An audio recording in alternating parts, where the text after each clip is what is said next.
Do you think that there's a common thread between the survival of Jordan Peterson when the Penguin Random House staff threatened to walk out over his new book, and then the Politico staff rebelled against Ben Shapiro writing their playbook, and then JK Rowling's book caused the uproar with Hachette last year? Is that lesson to learn that if you're big enough, you're immune from being cancelled? Yes, because while these businesses are not purely based on economic motivations, they still have economic motivations.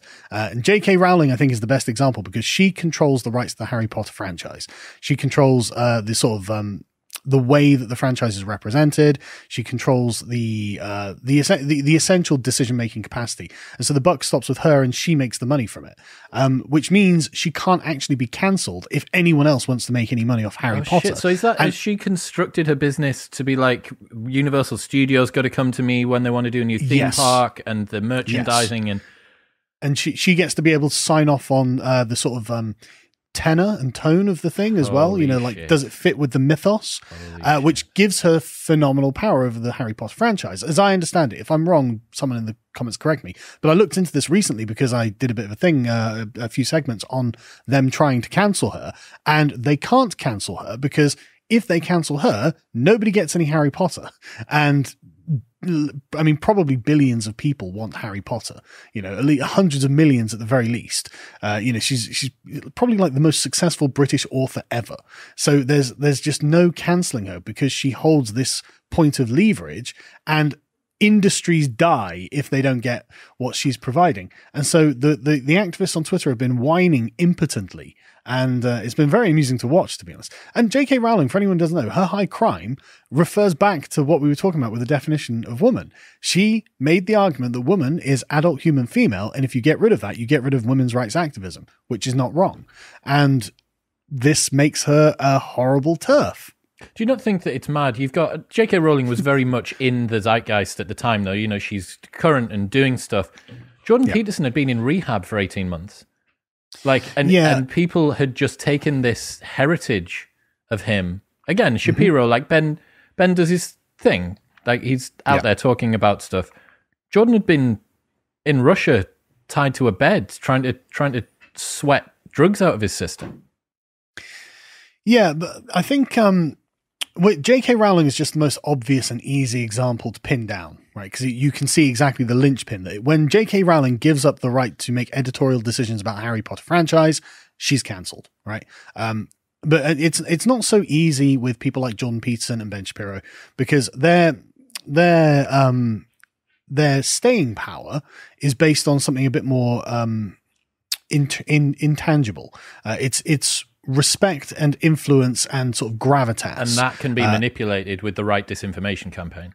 Absolutely. Which I think is why the Times recently put out a lie about him being diagnosed with schizophrenia, an attempt to discredit him as an intellectual, as in his mind is somehow, you know, insecure and he's not sane or something like this. This wasn't true. Jordan Peterson released the full interview with the Times. I listened to it. He didn't say that he'd been diagnosed with schizophrenia. I haven't seen that yet. What's the well, headline? You can actually go to lotusceases.com and we've got an article refuting this on there because it's just not true. The Times has claimed that he was diagnosed with schizophrenia. He hasn't been.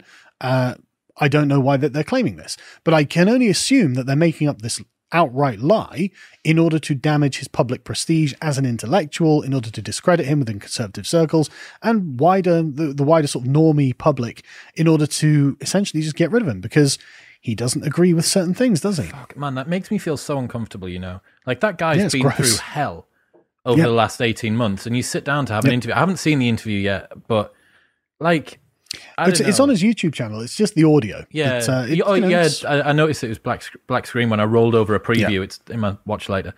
But, yeah, man, that makes me so uncomfortable. Like, it shouldn't be the case that someone who's been through absolute hell comes back, and because people don't like his ideas, which for anyone who's ever read anything that Jordan's done are not controversial. He's got hundreds and hundreds and hundreds of hours of him lecturing students available on the internet. Go through. Like, scrape out, you know, at least with Shapiro, he has that webpage on his site of all of the things he's ever said, which he now regrets or wishes that he hadn't said or whatever, which I also think is quite a noble thing to do. It's a good idea as well, to be honest. no one ever has. There's no rogue tweet from Peterson. There's no lingering sort of bodies in the cupboard for people to get out. There's just misinterpretation. That's all that they have left. But I mean, I hope that the more situations that occur like that, where unwarrantedly people come after prominent public figures, that they don't succeed, because there's been a few periods, you yourself included, where it has succeeded.